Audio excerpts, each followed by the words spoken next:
Horses is a magical story set in an alternate universe where magical anime horse girls train to be the best horse girl racers in Japan. Wait. No. Oh. Sorry. Horses is a disturbing game about an Italian guy who forces people to be his horses by putting them in a horse mask, and then he really, really does not want them to fuck. Like, he really hates that. Don't let them fuck. It contains murder, torture, semen, sexual assault, genital mutilation, overly religious zealots, a man who is a dog, alcoholism, shit, piss, gore, slavery, nudity, brainwashing, and vegetables. Iron Lung is a game that Marksupplier likes. Hi, Vol. Hi, Space Otter. For a moment there, I thought we would talk about something fun. Umamusubme? That one? Or how it was consistently mispronounced during the awards. Umamusubme? Umamusubme. It's Umamusubme, but yeah, people just pronounce it wrong. Fun fact, I watched the entire anime series. I don't know why. It's very stupid. I have some therapists to recommend if you want. I have my own, it's fine. I have not watched it. The only exposure, if you will, I've had to that franchise? Is that a franchise? Yeah, it is. I suppose it has a video game and an anime. No, I mean, it first was a video game. Is through... Jan? No. Jan from Giant Bomb? No, it was from the Geekenders, like Jesse and Dodger. Okay. And I think that's got me covered. I don't want to see anything more. Well, they failed to dodge this one because it's shitty. Yeah. So, you are VoleMaulder. Yep, I am. That I have been for a while. For a while? Mm-hmm. How long? Several years. I'm old. And not very wise, but, you know. Are you Dracula? Certainly pale. I'm Dr. Acula. Did you see that Scrubs has a new season? Oh, yeah. I don't know why, but sure. Go for it. I've heard good things about it. I'm really looking forward to it. Oh, it's actually out. Yeah. Out as in, I think it's ABC that is taking it on, and Hulu, but I'm not sure because I don't really subscribe to this stuff. I'm ABC in terms of like in the spirit and in line with being old. I'm gonna wait for DVD release. Wow, DVD, not even Blu-ray. Not Blu-ray. Why not Blu-ray? It's cheaper to find DVD players than Blu-ray players, and DVD drives from my PC than Blu-ray drives. So fair enough. That's the main. Also, I don't really care to see stuff in Blu-ray. This kind of content, this kind of show is not really about looking super crisp. Sometimes that actually hurts them. I would say the same for some old horror movies. Yeah, so some horror. Maybe actually this ties up to Iron Lung, but we're going to talk about horses first. So, okay. We're here to talk about two indie games that have, at least one has some controversy behind it. Yeah. Also, consider every dear listeners, consider Space Otter's introduction a trigger warning for this episode, because this game in particular had a lot in it. Yeah, no, Iron Lung is pretty safe unless you don't like horror, but the horses was a thing. I mean, horses is I would call that a horror. No, it was definitely a horror, just not your classic horror kind of content. Quote from Vol in our chat when we talk about our podcast or anything else. We went too weird with this one. Said we might have gone too weird with this one. We might have, maybe, I don't know. Right, and I'm Space Otter, whatever. Yeah, you know that. Yeah, fuck you. Always welcoming and warm. Yeah, that's my therapist says I need to work on it. Okay, horses. How do we fucking start with this one, honestly? How did you find out about it? Let's go with that. Okay, I think most people have found out about horses because the controversy behind its censorship and deletion / banning from the Steam platform. I think it was happening at the same time where was it Collective Shout? That was the name? group. I don't know if this coincided with this one time-wise. Time-wise, it was pretty much like Was it? on the period when this was happening. Okay. And it was when the payment provider started like started trying to prevent storefronts to sell like certain types of content, which is fucking weird. It's like you're a payment provider, who makes you the moral police? Yeah. Of a fucking storefront. Like I understand like having limitations in terms of like stuff that's illegal. Yeah. So okay, to start with, what make this click for people to be legal? But it wasn't illegal. That's the thing. That like a store deciding not to sell something doesn't make something illegal. A payment provider also not wanting on moral grounds to something to be sold is not illegal. That doesn't make the thing illegal. That's not, payment providers and stores don't make laws. Yeah, maybe I misspoke there. I didn't make it illegal, but it was flagged as inappropriate or whatever. Inappropriate, dodgy. It was like there is a scene where a person basically rides a naked person with a horse mask on.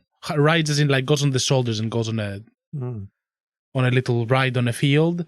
And because it was a child on top of a naked person, it got flagged. And this was changed eventually in the game. And it got changed to an adult person. Yeah. But the Steam had its doors closed and did not allow it. Steam does not allow resubmissions. That's the thing. Yeah. Because that was like over 2 years ago, if I remember right, and then they changed it. They also did say that they reconsidered that scene anyway, and they thought it worked better the way they eventually did it, which now that I've played it, I'm inclined to agree with the dialogue that happens with it. I agree too. The scene itself, while it's dodgy, the whole game is dodgy, and the scene itself was just sexual in any possible way, so it is a bit silly for me. But at the same time, I'm not someone that has a kid, so I don't know how they would feel.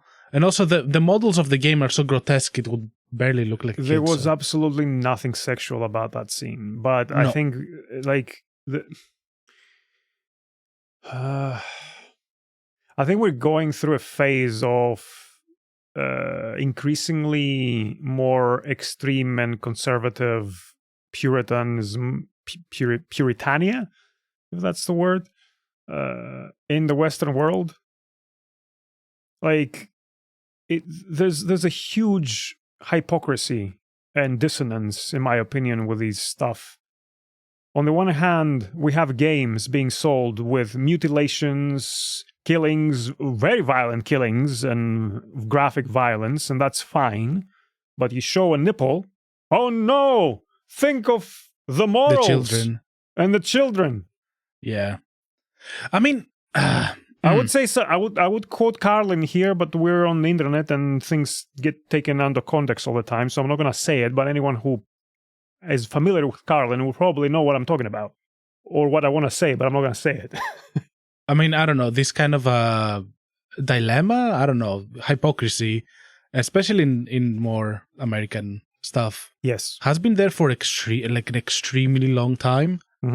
Like this kind of discourse was there when I was a kid, and I remember like first getting exposed to it through an episode of South Park, where that probably checks out, yeah, where kids literally like cosplayed as anime characters, and at some point, one kid like throws a ninja star in the other kid's eyeball and no one bats an eye. But then another kid is like naked running around, and that is what everyone like freaks out. Yeah.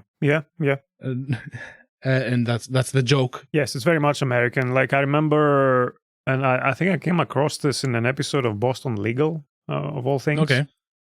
where at some point, so like I'm saying that in case that was just made up for the show, because it's been a while and I don't remember if I fact checked this. But they were talking about how they wanted to cover up some statues because they had an exposed breast. Oh no, that's real. That's real. Okay. That's real. We're talking like ancient, like Roman statues or things like that. Yeah. Also, a lot of peens people want to do. Which, like, I don't know. Like, you come to Europe and it's like so different, but then it really fucking bugs me. How you're saying that, right. But a lot of Christians did chip off a lot of penises from ancient statues because it was feeling indecent. Well, yes, okay, fair enough. I'm not talking necessarily historically, but like if we look at cinema, for example, European cinema is very different than American cinema, or tends to be. Yeah, way more during dumb. A certain period, and then the US started being more colonialist, I suppose, culturally because of the internet. And then what I was gonna say is that it fucking bugs me how Americans have an issue with something, and then the whole world needs to follow suit because everything runs through the fucking systems. Yeah. I mean, censorship is starting to spread its filthy hands over here as well now, with all the... Oh, yeah. Online Safety Act bullshit and everything, like constantly asking you for your ID. And I don't know, there is also... I don't know if this is a thing that has much to do with what's happening, but there is also like an aversion to sexual imagery by a lot of like younger people.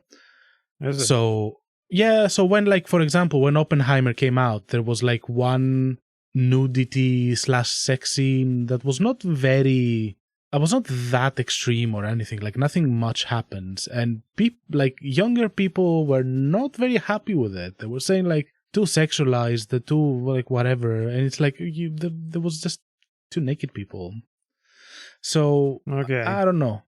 Like there is something weird happening in our time. Again, this seems to be, and this goes hand in hand, like religious conservatism with sex negativity that tends to go together.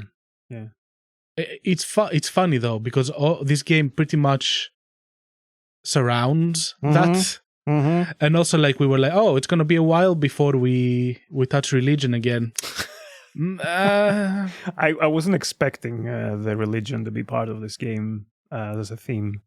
Yeah, me neither. But based on where it's set, and who's making the game, it makes a lot of sense that it was. Tell us a bit about that. Right. So horses. You play as Anselmo, a young lad that is given a summer job to go and work in a farm where a deformed gentleman, deformed as in like, I'm not making fun of him being deformed or whatever, it's like the models are very grotesque in this game. I think probably on purpose, just to make you feel more uncomfortable looking at them. It is an aesthetic choice, I think, for sure. Definitely. There's a lot of aesthetic choices in this game in general. Yeah. Like the silent film approach, it feels a lot like modern surrealist or old surrealist cinema in a way. Like it wears its influences on its sleeve, I would say. Yeah, so there isn't dialogue, spoken dialogue in the game. It's like silent film style. You see it like written in vignettes, which was interesting. That took me that piqued my interest when I started, because I'm like, oh, this is, I've never played a game that behaves like this. No, me neither. It certainly was very stylish. It didn't feel unintentional either. It didn't feel like pretentious in a way, like, oh, we're making it black and white so it looks more cultural or more like artistic. It really felt like there was intention there. So it's also 4:3, I think, in the aspect ratio. There's a film effect on it, like old cinema reels. Yeah, you see the dirt on the film reel. You hear the sound of the projector in the background all the time. And also it intercuts a lot of scenes from the video game with like short scenes, like actually shot. From what I understood, it was a combination of stock footage and some of their own creations. Yeah, and really close-ups. The close-ups in those scenes were interesting, or I found them interesting. Like when you're eating or drinking something. Yeah, and like when you're drinking, there was like a scene of you gulping down. But anyway, let's get to like how the game is structured and talk a little bit about the story. Because we started talking about the aesthetics, and I think like there's this aesthetic choices even there, like the close up of the slop, the dog food slop from the yeah, or watering the vegetables. Yeah, all that stuff. Yeah. So yeah, you're a young man. You're given a job in a farm where a weird gentleman tells you to, like, basically hires you for 2 weeks so you can do some chores for him in the farm. Nothing feels too weird. No, actually, everything feels weird from the get-go. Like, nothing feels right. And you very soon realize that the horses that he has are people with masks bolted to their heads that are not speaking, they're not doing anything, they just stand in a very small enclosure all together. And they're nude but pixelated. Yeah.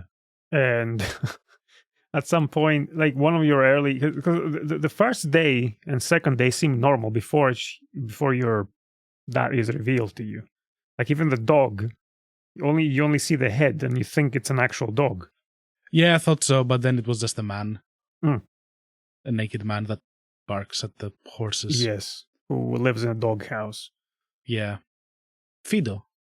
And one of the most explicit instructions this guy gives you, after shows you a list with X's next to it, is that the horses, under absolutely no circumstances, are supposed to fornicate. Mm-hmm. And that you should let him know if you see that happens. Yeah. There is some, I don't know, perhaps dialogue choices that you have occasionally by responding either affirmatively or negatively to what he tells you, or by confusion, I guess. Yeah, there's like you have like 2 options or 3 options at times. Either thumbs up, thumbs down, smiley face, frowny face, confused face. Yeah, which I don't know if it actually makes any difference if you pick one from the other. I denied a lot of stuff and eventually like they were making me do it anyway, so I don't think it does matter. It doesn't seem like there's different paths that you can potentially take. It's pretty much a linear game. It may matter in how you experience it as a player, though. So we'll eventually get to talk about choices in video games, but in this one, I figured that I would be forced to do whatever I didn't want to do, or as Anselmo. But I don't know, at least it felt a little bit better to say, no, I don't want to do this on certain occasions, or express some kind of what the fuck, instead of just, I'll go along, yes. Yeah, I mean, my main thoughts when I was given some horrible choices to make in the game were like, okay, but what if I get in trouble? This guy's clearly crazy. What if they murder me right here and now? So I was like, do I deny it or do I just accept it and go along with it because I cannot take the risk? That's a good point. Eventually I started denying because like it was like I cannot do this, and if the game can spare me doing what I'm about to do, I will just risk it. I don't care if they kill my character. In some way, if that's how it played out, it would have been very much on theme.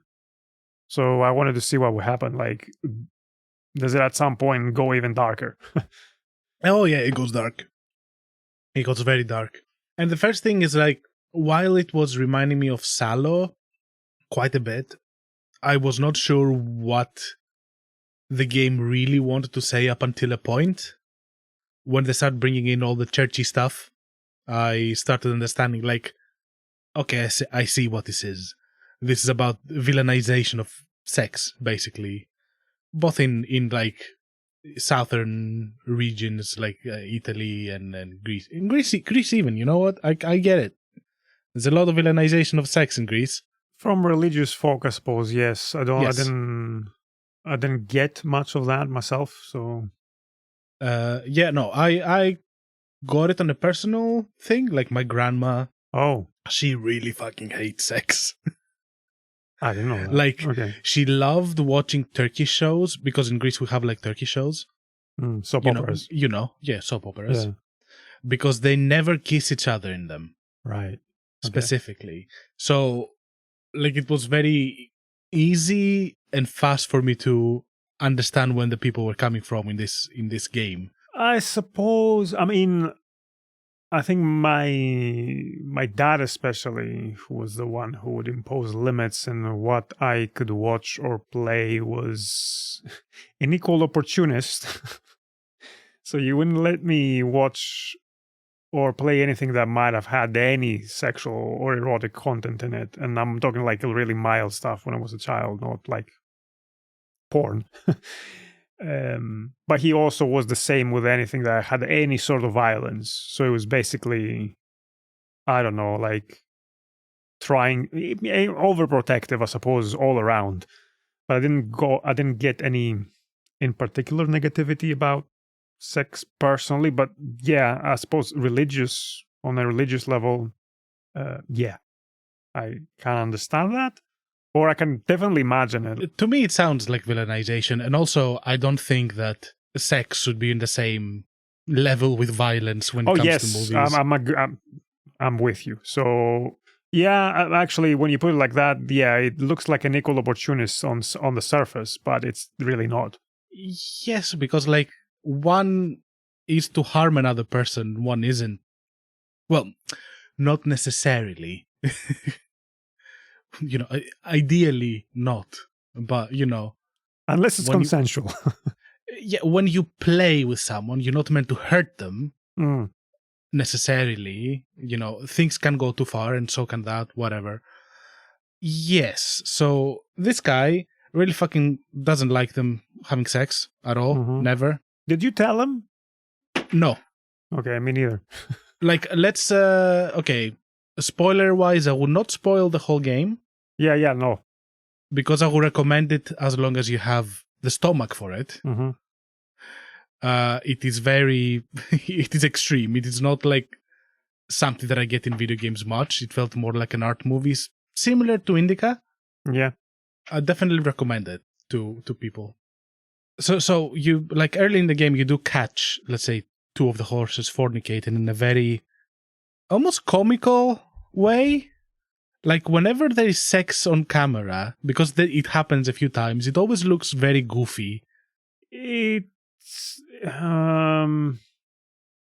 looked, I guess, fittingly animalistic in the way that you would, I don't know, it would look goofy if you just caught your dogs fucking. Yes, and it also, I guess, eventually you find out why these people are kind of not cool with acting like they do and being like mute and not really resisting much of this. No, they're not cool, but it makes sense why they're going along with it. Yes, yeah, exactly. As you go on, it's I want to go back a little bit to the themes though, because it's not only about religion. There was that scene that we talked about with another woman riding the horses, like the visitors come to the farm, and I think that's part of like how he makes money, the guy who runs the farm. Like, people come around to ride the horses. Yeah. And there's a little bit of a dialogue exchange that happens because they have you kind of walk the horse around the horse area while the other woman is riding it. And it's kind of addressed a little bit of like I think you can respond to her with either confusion or negatively about what's going on there, and the way she responds to you, like expressing either confusion or negativity about what's going on there, was basically, well, systems are the way they are. If you don't go along with it, they might fall apart, and then what are we gonna do? Yes. In this case, it seems like it's directly tackling the people not being free to have sex without being villainized by the church or whatever, like small societies or whatever. But in general, like, it seems like there's an anti-fascist kind of message in the whole game. There was that. I saw also commentary on how we treat animals in this, because you go through certain actions that in a farm with animals would seem like the norm, but when you have humans in that place, it looks like torture. Yeah, I would agree. I would definitely agree. It looks like torture. It looks like complete disregard for a living creature, like treated like basically tools that don't feel pain, don't experience any emotions, don't have any desires or wishes or rights. It seemed quite poignant on that level as well. Like, before it got to the religious themes being so explicit, I was thinking that this was more of a commentary on like the relationship between humans and animals, especially farm animals. Yeah, I mean, it is a very strong parallel to draw by putting a human in that position, and it makes people uncomfortable in a way that is productive compared to other things that, like, other media that I cannot name right now, that makes you uncomfortable without really having a good reason. Mm-hmm. It wasn't discomfort porn in the way some media tends to be. It didn't feel gratuitous in any way, despite being very grotesque and dreadful and explicit in a lot of the time of the video game. But like, at some point, the guy who runs the farm tells you some part of his origin story. I'm not gonna say what it is, because again, to allow people to play this for themselves. Yeah, he's a messed up guy. He's a messed up guy. Like, he's carrying all the trauma of his childhood with him, and just reenacting it in many ways.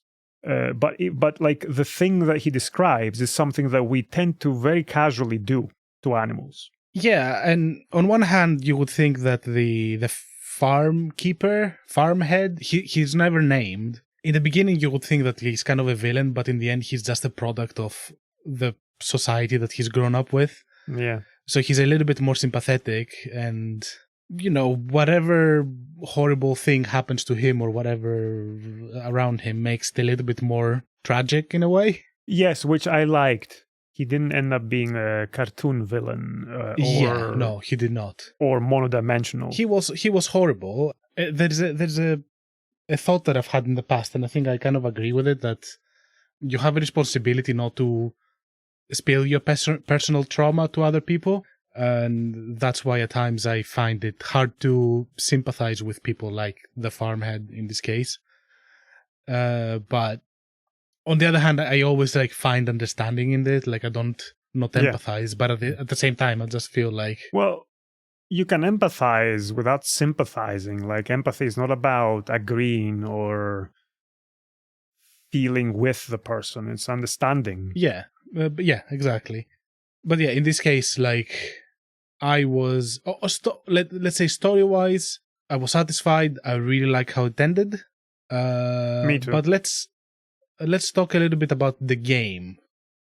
Sure. Because that's where I found the flaws of this game. Yes. Do go on. It's very much like a visual novel. You don't get to do much. Like, in all 14 days of them that you spend in the farm, you just wake up, you get a list of chores or not. Some disturbing things happen, increasingly disturbing as it goes on. you go back to, bed, you finish the day, Mm-hmm. whatever. And it gives you like some basic chores like water the plants, feed the dog, make the horse plow the field. But in very irregular intervals, you have some horse riding sequences, and those, gameplay-wise, they were terrible. Yes. Unfortunately, those were not good. To the point that I would say they were unnecessary. Like, maybe don't even do them. Yeah, that particular one, I don't know what the point of that was, to be honest. I thought overall, even though it made some sense, like I can understand, especially if you approach it a little bit more as a visual novel / experimental cinema, although it's a video game, so it kind of blends the two together. I do get from a point of experiencing the 14 days, and I don't want to say necessarily immersion, but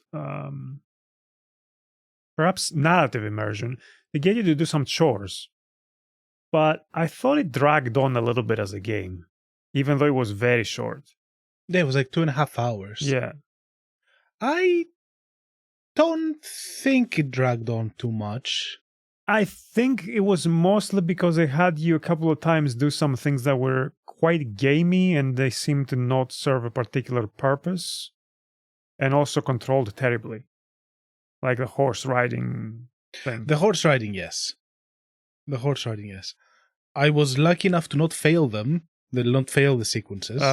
Failed a couple of times, yeah. Oh, do you have to redo them? Mm. Yes. Mm-hmm. I would have hated that. The thing is that it just did not, the horse did not turn well, and it did not. Maybe there is a point there to be made. Like, they're not really horses, so they're not meant to be controlled well. Yeah. But also the camera control like shit. So Yeah. I don't know. That was a miss for me. And like as a game, I would say it is a little bit of a miss. But as an experience overall, it's certainly a recommendation and something I really enjoyed. And something also I feel that for the money, people should go and just support it, Yeah, like I got this game just as a political act, if nothing else. And then we thought, well, let's actually play it and talk about it and see what this is. So in a way, all that controversy did get us both to buy it. So yeah, I mean, I don't tend to play on the PC much, and for this game I would have to sit on the PC and like on my laptop and play. Thankfully, it is a fairly light game, so it did not make my laptop struggle. A weird thing about this was that even though I limited its FPS, it was still running like uncapped, and it was really like maxing out my GPU. Like I was getting thermal throttling, and I'm like, this is fucking ridiculous, but all right. I dropped the resolution a bit, and that started helping. And in the end, like, resolution was not the thing that you really needed from this game. It was more to make sure, Yeah, and I don't know how much my issue was NVIDIA specific under Linux specific problem. So yeah, maybe. But hey, soon I will be Linuxing as well. So well, you have an AMD hardware, so it's going to be simpler. Maybe, but I don't know. The PC where I have AMD hardware and is really old and weak, and I keep it for lighter stuff mainly, and is where I store all my things. Anyway, this is tangent that is not very interesting apart from one particular person who listens to this. So well, horses. It recommended with a lot of asterisks. I would say so. Like, if you're interested in indie games doing bold and weird stuff, this is a recommendation from me. Yeah. But it's a lot thematically and the stuff it depicts. So yeah, just listen to the introduction and make your judgment if you want to play this game or not. Because I'm a person that watches really horrific movies and stuff, and I'm generally fine. It wasn't graphic, though. It doesn't have to be graphic. Yeah, that's why I'm saying this. This is not about being gratuitous and being graphic. Like, this game was fucking disgusting and grotesque without showing a lot of things. There was one thing that was a little bit graphic. It involved a stapler. It is graphic in that point. It's graphic in one point, yes, but but overall, it's not really graphic. Yeah, and I guess because of the graphical style, there's a bit of a detachment from graphicness of stuff. But yeah, anyway, it's the reason I'm kind of still being reluctant with saying it's graphic is because we consistently and casually play way more graphic games when it comes to violence. Yes. So it's interesting how that changes in vibe. The Last of Us is more graphic. Yeah. For sure. Like, if you went through The Last of Us graphic-wise, you can go through this. It's the themes and the feel and the topics it tackles that are a little bit on the heavy side. But it is not long, so you're not going to suffer for too long playing it, if you suffer. And I think full price is $4.50. Which is ridiculous. Yeah. Like, I was really, really happy with the length, and I thought it flew very well. And I think it's only available on GOG, but I'm not sure if it's on anything else. Potentially, maybe you can find it from their website, but I'm not gonna. I don't know. I'm not gonna. Say. But anyway, it ran fine under. I run Ubuntu and I run it through Heroic, so I didn't have any issues getting it to run. It's also on itch. Okay. itch.io.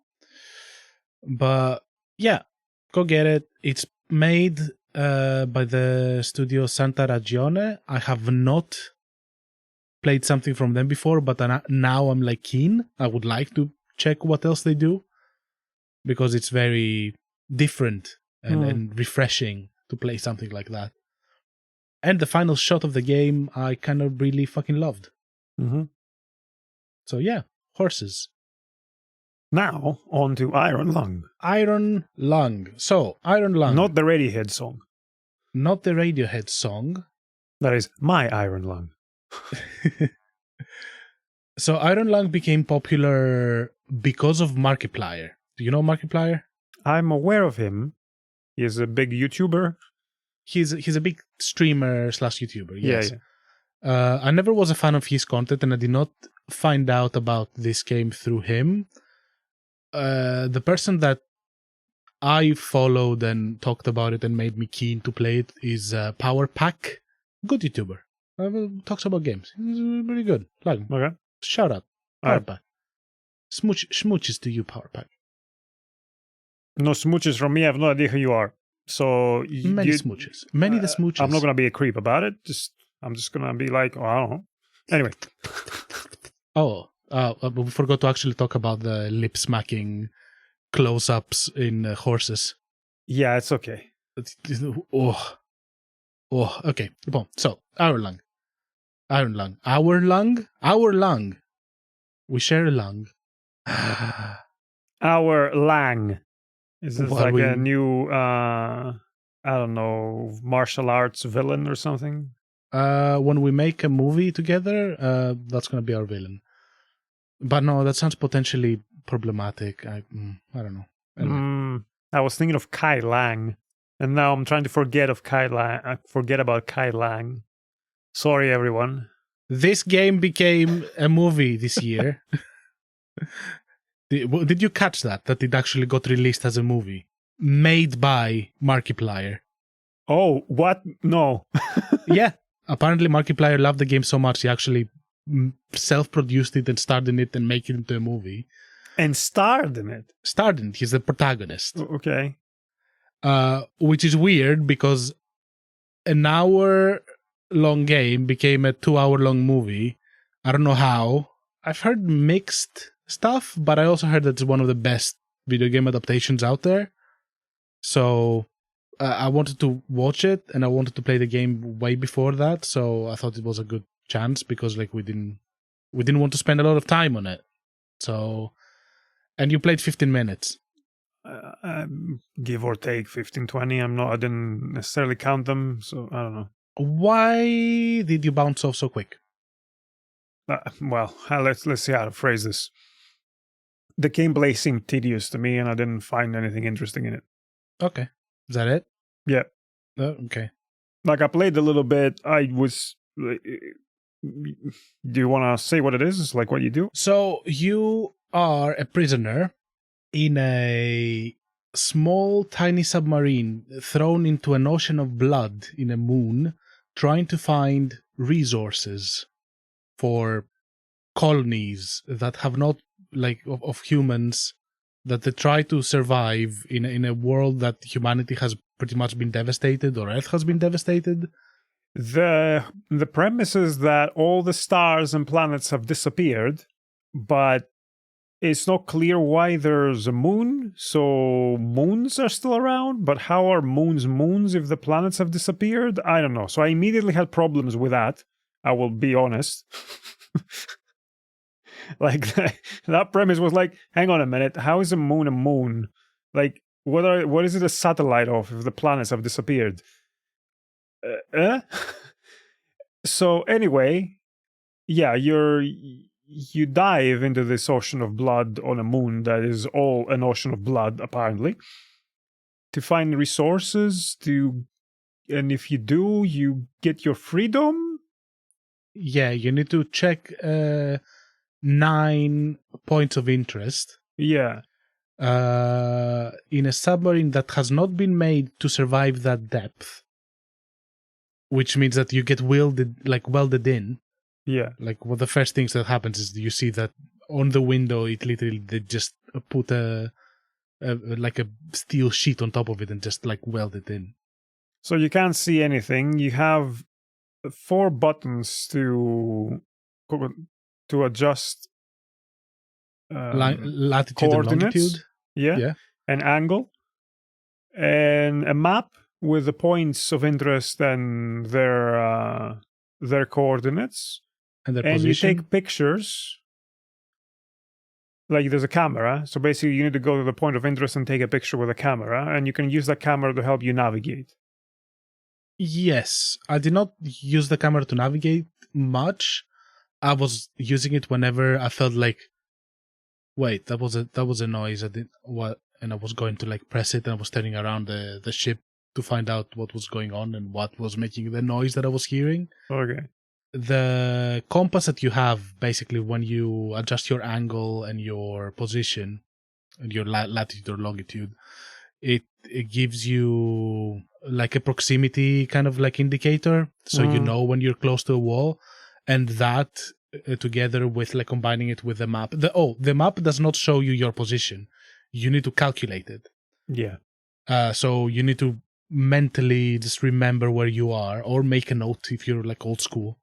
I did not. I just mentally remember, because like the trench basically that you explore is quite small, so it was not hard to keep track of where you were and to understand like where the choke points are and where you're going to be going into something like a little bit more narrow. Yeah, this to me didn't seem intuitive, so I struggled with that. Like, first of all, I made a mistake initially and thought that the points in the compass were the points of interest, so I just went for it, and then I died.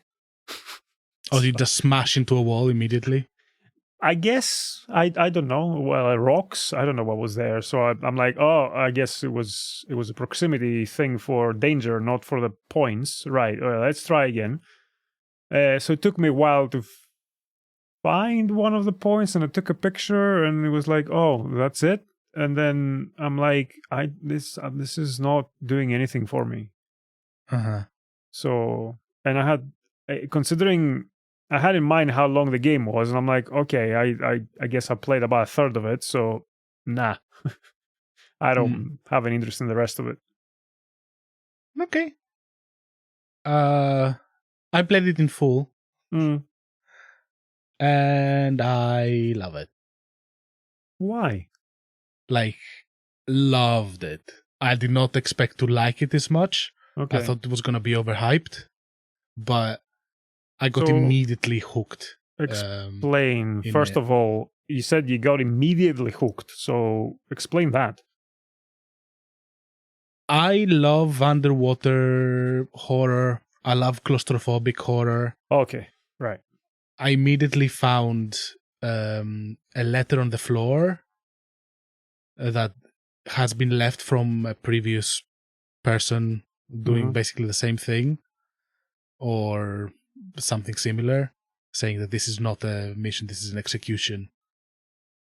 Yeah, I found that to you. I did not like it felt very uncomfortable. And it felt like a very good, like contained kind of horror setup. And the fact that there was so little visibility to what was happening outside was making everything like 3 times worse, because my imagination was just playing up, was saying like, I have no fucking idea what I was gonna encounter. And every time something was coming up, and I was like going to check with a camera, and it was getting like increasingly spoopy. And you don't mean like the proximity like indicators, you mean? So the Or- proximity. So the game plays a lot with sound to make you feel like uncomfortable. It plays a lot with the condition of the ship that you're in, because like as you go on, for example, like some pipes are going to start leaking, Okay. and immediately you see that you have like a fire extinguisher, and you like and you feel like something's going to go wrong sooner or later. So you're constantly on edge that something's going to happen. Mm-hmm.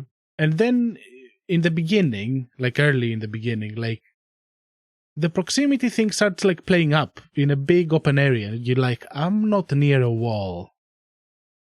What is this? Something is circling me.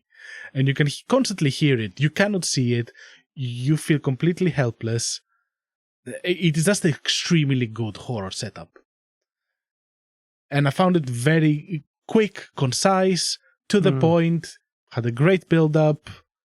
It was really fucking, like, it played with a low poly, like, kind of horror that makes things obscure enough to be scary, because you just cannot quite understand what is there, so you're filling gaps with your imagination, and the more you fill gaps with your imagination, the worse it gets.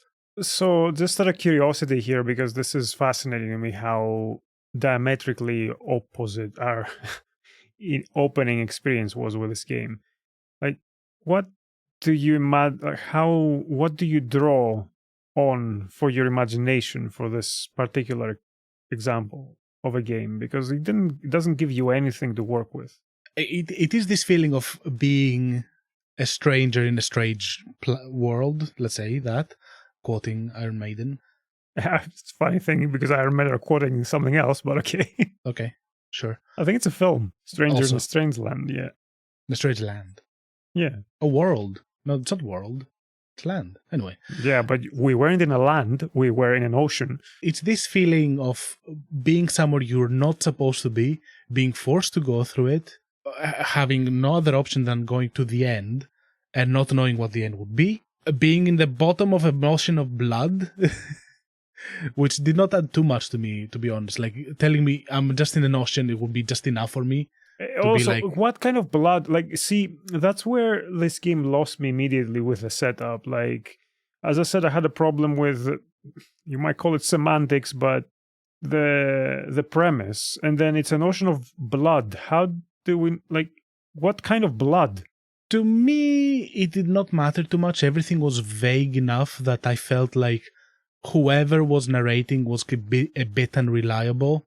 Like, Okay. it felt like the world has like descended into such shit that people and their knowledge of the world and how it works has been completely fucking like decimated. And when they said the notion of blood, I did not think it's like literal blood. I thought it was just a liquid that for some chemical reason it's red. I did not, like, I would not take it like literal. Okay. See, I assumed it might have been something like that, but then I jumped to the next assumption, which is, well, if I'm making that assumption, then the other assumption that my mind is kind of leaning towards here is that this game is just being edgy. Oh no, I did not feel that. So I went in not having bought anything, and then it was, as you say, there's very little to go on. So then you have to kind of work with your imagination, but it didn't give me enough to work with at all, other than, huh? Hang on. Apparently, there is lore. Like Okay. I don't know if you found a computer interface. I did, but I didn't really get what that was supposed to do. Apparently, like I found out after you play the game, apparently you can put in prompts and it gives you like some more world building, which in the end I decided not to check because I felt that it would make the experience lesser. I guess that was a save terminal. I guess so as well, but when I press save, it did nothing. Okay, right. But it's lore, apparently, like with some prompts. But I, on purpose, did not engage with it because I just did not want to spoil the mystery, let's say, of it all. The fact that everything was so vague was making everything worse as an experience for me, which I mean better. So again, back to my curiosity about the imagination thing. If you have basically nothing to work on, what do you imagine is out there in that case that makes it scary and effective? Well, the first thing that makes it scary and effective is that I have no fucking idea. Like, it is this cosmic horror kind of approach of like horror so grand it is hard to put in words. But the reason uncertainty and not knowing is scary is because we start to make assumptions about what is there. Yeah. So what? And in this case, I was feeling that this is inhabited by something dangerous or big, or at the very least, I'm not going to spoil what is out there. No, or if there is anything out there. That's why I'm asking about your imagination here. But at the very least, like, this is a grave. I've been put in a grave to do a menial job to be executed. Like, as itself, like the claustrophobia itself and the way that it gets sold, to me it was extremely effective. So there's two things. There's the imagining something being out there, but also the knowledge of just, I'm in my grave, waiting to die. Yeah. Okay. So it doesn't matter what's out there anyway. Yes, it does. Because it makes things even worse. Let's say that if whenever you were stopping and you were using your camera, you found nothing, and it was just a waiting game for you to die because the oxygen runs out, that would be a bit boring. Yes. But I mean in the sense of the horror, because is it that you're imagining a painful death instead of a death where you run out of oxygen? I mean, running out of oxygen and choking sounds painful. No, because you're just gonna slowly get dizzy and sleepy. That is a good way to die in this situation. Sure, I don't know. Listeners, is dying of lack of oxygen good? What happens when the oxygen content of that submarine starts to fall? The CO2 starts to increase from breathing, and then you get CO2 poisoning. That doesn't result in like a feeling of asphyxiation in the way that, I don't have air to breathe. You're breathing air that's just making you sleepy. Movies, though, have built up this as something that you like grab your throat and you start going. Well, yeah, because all audiences are stupid, so yeah, and also falling asleep is not dramatic. I guess I'm stupid.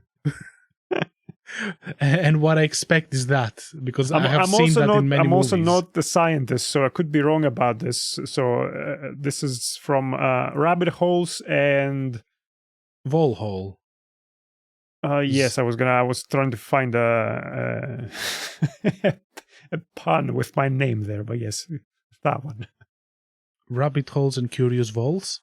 It's just I'm thinking like how dangerous it is to leave, say, a fire in a fireplace running overnight, or some kind of stove, because it leaks CO2. You're never gonna know it. You're just gonna fall asleep and die. Yeah, that's why, a classic thing is people offing themselves in the garage with the car on. Yeah, to me also goes with like hand in hand with thalassophobia, and I think it's going to be with a lot of people. I don't have thalassophobia, but I think we've talked about before that when you look in the depths of an ocean, you just feel a little bit uneasy. I don't know what's circling me. And I've seen videos of big scary stuff. That's what I mean. You're probably imagining something based on like Earth. Yeah, of course. Yeah, okay. Of course. Like that's the base level that I have. I was not sure what I was gonna get, and I'm not gonna say what we got.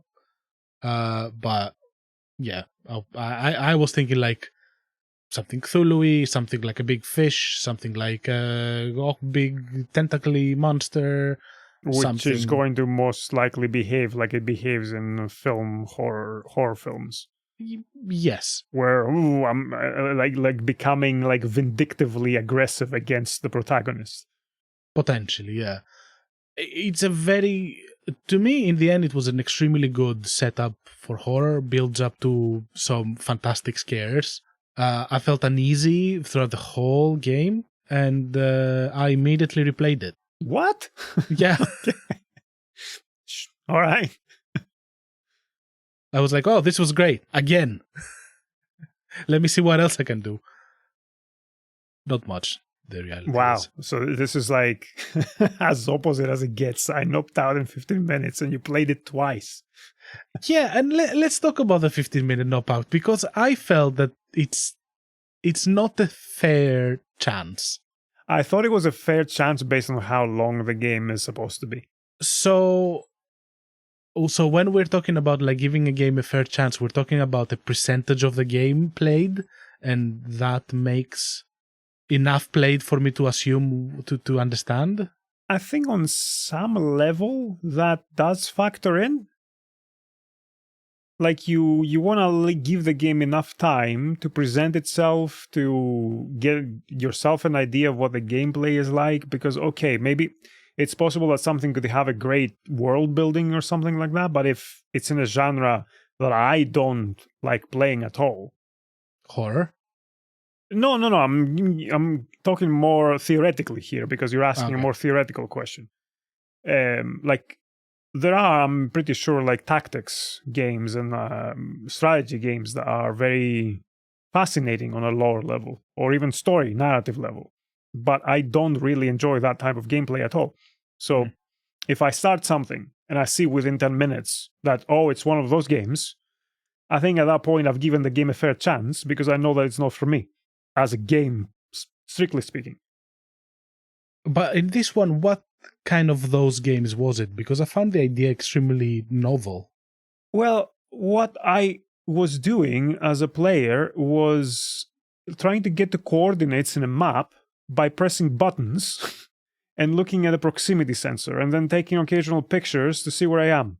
That seemed like the least interesting thing I could possibly imagine myself doing in a video game without giving me enough of context already. Like if this was a section in a game where I did other stuff as well, I would have approached it differently. But here, I'm already half bouncing off that game based on the premise and how it presents itself. As I said, I read that thing and I thought immediately, so what are these satellites of if all planets and suns have suddenly disappeared? Like you had some weird stuff setting-wise that, I don't know, didn't sit well with me. And then there was the very adolescent, edgy idea as I read it of, it's a notion of blood. It's like, okay, cool. There is like a closing text in the game that I found very good, like extremely like engaging. I did not feel edginess at all here, and like I could be wrong. This is just my impression immediately, and why after 15 minutes of that gameplay, I was like, I don't think there's anything here for me. Do you like horror? Just as a very general question. Okay, I think that reaction is telling. I'm hesitating because there's all kinds of horror, so you need to ask more specifically. What do you like? Being thrilled, scared, whatever. Like I like being thrilled. Yeah. Well, horror is about thrills and spoops. It's a weird question because there's a lot of horror that to me that I don't enjoy, but there are good horror games that I really enjoy. So what is the horror you don't enjoy? Hide and seek loops. I hate them. Well, let's go to that. Like we were gonna play Mundown for this one, which is a stylishly very interesting game, and I wanted to play, but Vol noped out, and we did not cover this one, and we moved to this one to play, and then I looked out from this one as well. Yeah. I gave Mundown way more of a chance because that seemed interesting presentation-wise, and I thought it would have been a walking simulator with puzzles. Mundown was developed by Hidden Fields, by the way. I will still play it, potentially. We're going to talk about it in a catch-up. Yeah. But yeah. And this game has been developed by single developer David Szymanski. So I hate that kind of horror. The Still Wakes the Deep is an interesting exception because it's very scripted and linear. Yeah, we talked about Still Wakes the Deep. It was measured in its approach. Considering that, and we'll eventually talk about this in the next episode, I think, our all-time favorite games, my list includes several survival horror games. I think that's perhaps the genre that I enjoy. And I'm talking psychological survival and the campy survival. So that includes Silent Hill and Resident Evil. I think that's the stuff I like. You just spoiling what we're gonna talk about next. Well, yeah, I'm giving teasers, man, to get people excited. Yeah, and in the previous episode, I said that in the next episode we're gonna do something wildly different, and we ended up talking about games. Because I was incorrect. I thought we were going to this, like, in this episode. And I thought you were talking. No, I saw that and I was like, oh shit! Actually, we're playing horses this time. I thought you meant horses. That's why you said that. Okay. Hey, it was different. But no, I meant the next thing. So next week we're going next episode we're going to something different that's gonna take a turn for our podcasting career. Yeah, a turn towards farming. Sometimes I feel like I would prefer farming, but then seeing how farmers are being treated, I would rather not. Yeah. And when I say farming, I don't mean I want like animals. I don't want to be involved with killing of animals or anything like that. I want to raise tomatoes. From your head to your toes? From the dead. From the dead. Have you watched Attack of the Killer Tomatoes? I might have. Anyway, yeah, it's funny that it exists. Anyway. So, I don't know, does that answer your question? The type of horror that I like? Does that... kind of. I'm hesitating because like a lot of horror I don't like, but there's certain stuff I really like. I was going more in like themes and more like in a movie sense, less than in a game sense. No. When it comes to cinema, horror is probably one of the least favorite things for me to watch. I think that kind of goes there because I love horror. I really love horror cinema. Unfortunately, 99% of horror cinema is absolute garbage. But when you get a hit, you get a fucking hit. And horror, in the case of you don't know what is circling you, what is out there, wanting your... like wanting to kill you or wanting to do something else. Yeah, that kind of horror, I don't like it at all. Like the kind of horror that Horses was, like that kind of stuff, I do. Yeah, but that was conceptual, psychological, let's say horror. That was. Yeah, that kind of horror is a horror that I like. Yeah, horror of the unknown is something that really works for me. And a lot of books and games and movies that I've read, and also, you know what, Still Wakes a Deep, kind of horror of the unknown, really worked for me. Kinda. I think that veered a lot into the psychological as well, which is where it grabbed me, perhaps. Yeah. Let's say in that one, the main antagonist of the game, pretty much something unknown. Fair enough. Yes. And what we saw in it, in the end, was quite wild. So, you know, that one was more cosmic. I think when it comes to cosmic horror, I'm a little bit more partial to it than the I don't know, more monstery stuff. But monstery stuff, well, cosmic horror is not only like otherworldly, is things that you cannot quite imagine. Okay. And playing with your imagination, what you know or you don't know, is part of cosmic horror. Like Mountains of Madness is considered cosmic horror, but everything is like located on Earth, despite like coming from space or whatever. Like it is a lot of how far can your imagination go to kind of like reach what you are actually witnessing in this point. And in this aspect, Iron Lung succeeded massively because it knew exactly how much to show, when to show it, how to build it up, and to just let you cook quite a bit, and literally as you were playing the game. Because I was not, or I was actually, for the whole time anticipating something, and I was getting things in moments that I was not expecting, or when I was actually getting something, I was like, It's rare for me to play a game and like something to happen and to catch myself just freezing, like physically freezing at the moment and going, oh fuck, oh fuck, something happened there. Should I click that camera? Do I want to click that camera right now and take a picture? Do I really want to do it? You know, and I found it extremely effective. And the fact that it was so short and concise and unexplained in the end, because I did not explore the lore at all, worked perfectly for me. Okay. And it would enter my top like 50 or 60 or 100 games of all time for sure. Interesting. Yeah. Yeah, the what you were describing, it just sounds like it's just not for me. So yeah, I think so. Which is unfortunate.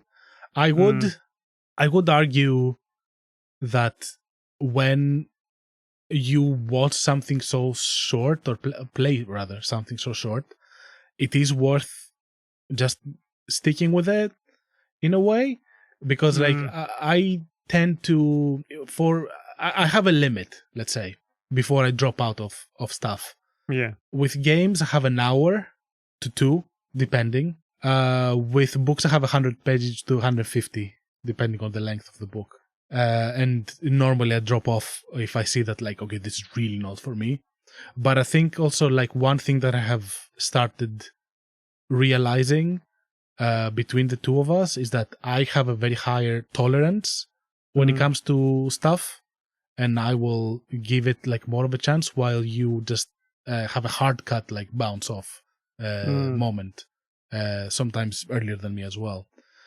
Because like I went through Blade Runner. I did not enjoy almost none of it, but I wanted to give it a fair chance because you liked it and everything. So, and I don't know. I went through Concrete Genie feeling absolutely nothing throughout it. I mean, same. So that was an interesting one that we both stuck through. I think for me, the deciding factor for finishing the game was that I did it on stream. And because I had started it, I'm like, well, I'll finish this now. I still have not finished the game on stream. Yes. I think there's a broader discussion, perhaps to have in another episode here, about what we think about slow burners, how slow is a slow burn? What is too slow of a slow burner? At which point do we nope out? What do we think about this whole idea of? I'm gonna exaggerate a little bit for comedic effect here. Of it gets good after 20 hours. Keep playing, and what we need to see to keep playing more if we immediately feel a bounce off. I will say that very briefly before, like, I don't want to actually go to this team talk because I want to keep it as an episode.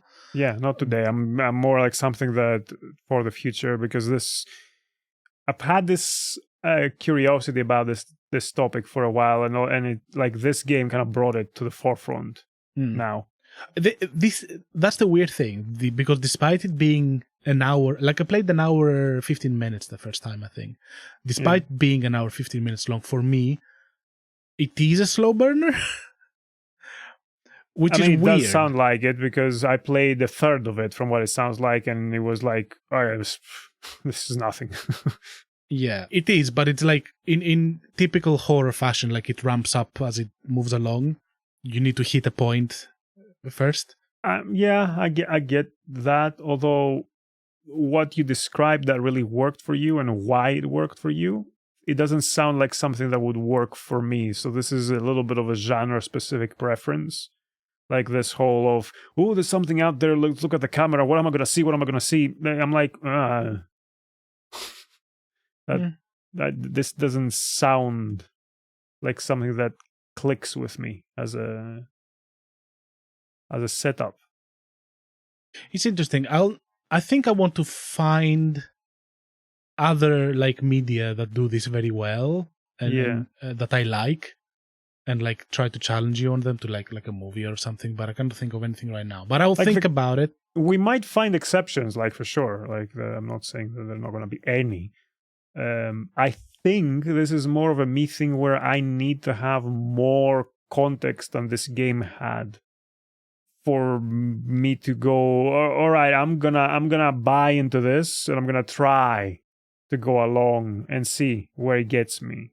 Because there are elements of that type of cosmic horror that you described earlier that, for example, I may or may not have said this on the podcast before, but one of my criticisms for how Mass Effect ended up developing over the trilogy is that it ended up reducing and kind of diluting the cosmic horror element that it had with the Reapers from the first game. Mm-hmm. Because they explain too much? They explain too much. Then you get into the small Reapers and the big Reapers, and they talk like villains and like cartoony villains, and that hurts it. Even in the first game, it hurts it a little bit when you go and have a conversation with the Reaper, and his responses are, "Oh, purely human, you cannot understand my super intelligence." And I'm like, okay. So it sounds like a very, very thin balance for me for that kind of thing to work. Yeah, I understand that. Plus you have the thing with a subwater.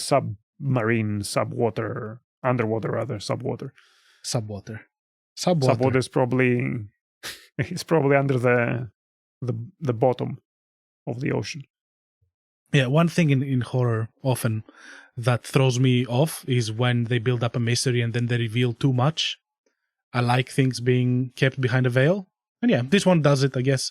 And a lot of my favorite horror movies like do it as well. They don't reveal too much. So right, so I guess a bit of a mismatch with this one, although Horses was very interesting and we both played it. I'm glad we did. We struggled a little bit to find the second game because just out of pure luck, it was two kinds of games that I bounced off. And they were both games that I recommended. So maybe there's something in my taste that does not match with you there. In all fairness, both looked potentially interesting when I looked at the trailers. That's why I'm like, yeah, let's go, especially Moondown. But I didn't realize from the trailer that this was going to be hide and seek. So, yeah. I wonder, I don't know if this is a conversation for the podcast, but I wonder if it's worth us checking the game out as a demo before we decide on, well, let's do an episode on this. Might be a good idea going forward. Maybe, I don't know. But Moondown took a while before it got there because I'm playing slowly. Like, I think I played to 3 hours before I got to the point where, it's going to do this thing now. Oh, that's a shame. Well, I will play it anyway. I always wanted to play it. I just was trying to find the right moment. Unfortunately, the right moment is not now because the thing that we're going to talk about is kind of a horror. So I don't want to mix two horrors at the same time. Yep. I need to have like a more chill gameplay outlet when one thing is hopefully horrific. So yeah, it's not quite time for it yet, but I will do it. I will So play it's that. time for bird watching instead. I love bird watching. I went today, saw a kingfisher, was very happy. So Space Otter has got into bird watching lately. Yeah, I'm in my 30s. It's quite amusing. Hey, did you see all the birds I saw? I sent you the list today. Yeah, you did. Yeah. It was just from a walk to the local park. It was great. I will say that I was almost tempted to ask you, what is this exactly? Just to check it out to see if I wanted to get in on the action. But I don't know if I have that many birds up here. I'm telling you, if you go to a park, you will find the birds. I'll find many crows in the park. That's what's in my park. I'm using, there are crows there where I go to, but there's more. Yeah, especially if you go like next to a river or something. I'm using an app called like Merlin Bird ID, and it has like a listen option where it like uses the microphone, spots birds around you, and like makes you like stop, look around, listen to the call in the app, and then compare it to the call you're hearing and understand like where is it coming from, and then spot it in real life. So it's kind of a Pokemon Go, but like better. First of all, I tend to leave my phone home when I go for walks in the park because I like just being disconnected. That's fair. And that's healthy. That sounds healthy. I know, right? But what if you get like stabbed and then you cannot call, I'm sure there'll be people around to call someone. Yeah, that's fair enough. It's not like you live in the sticks. No. And how did we survive before we all had cell phones? We're fine. Well, there were a lot of murders in the 80s. There are fewer murders now. So yeah, there you go. And the other thing is like I don't like the idea of having an app running that is running a microphone all the time. Fair, okay. It's not all the time. You can literally like go to a spot and like record whatever you hear. Okay, right. And then stop it. It sounds like an interesting game. It's not a game, really, but it's a game. I made it into a game. Yeah, I'm not minimizing it or like criticizing it. Obviously, we're here to talk about fucking games. It's a game that combines my curiosity for wildlife, and yeah, all right. People seem to be more nerdy with birds to create something like this. That is actually it's from a university. I want one for rats. It's actually from a university. So okay. I actually saw a rat too today, Vol. I saw a rat. What are you going to do about it? I don't know. Go say hi. I threw a peanut at it and he took it. Good. Yeah. Well, have you know? I'm a sophisticated. I'm a more what's the word I'm looking for? Highbrow rat. I'm a more highbrow rat, and I'm also cuter. So yeah, voles are a bit cuter, but there's some rats that are very cute. Now you're letting your prejudice about their like hygienic, status to affect you. Don't think like that. Just go and watch some videos of rats playing, like pet rats, and you'll understand like they're cute. The rats are very cute. They just, brought the plague. Yes. I have also played 2 games in the recent years that you have not, that have perhaps skewed a little bit my... I know one's about rats. I know one is like a Plague Tale. Yeah, it's I played the first one. Games. Oh, you played the first one? Yeah, I played the first one. I thought you hadn't played either. Okay. No. I just need to play the second one. Yeah, fair enough. I like the first one. It was all right. It was a good game. If you like the first one, I think you like the second one as well. It does more. Okay, cool. That was 2 games. We'll be back in 2 weeks with way more games. Fascinating projects about video games. Oh my God. The video game podcast does things about video games. I know. Wow. What a thing. What a hoot.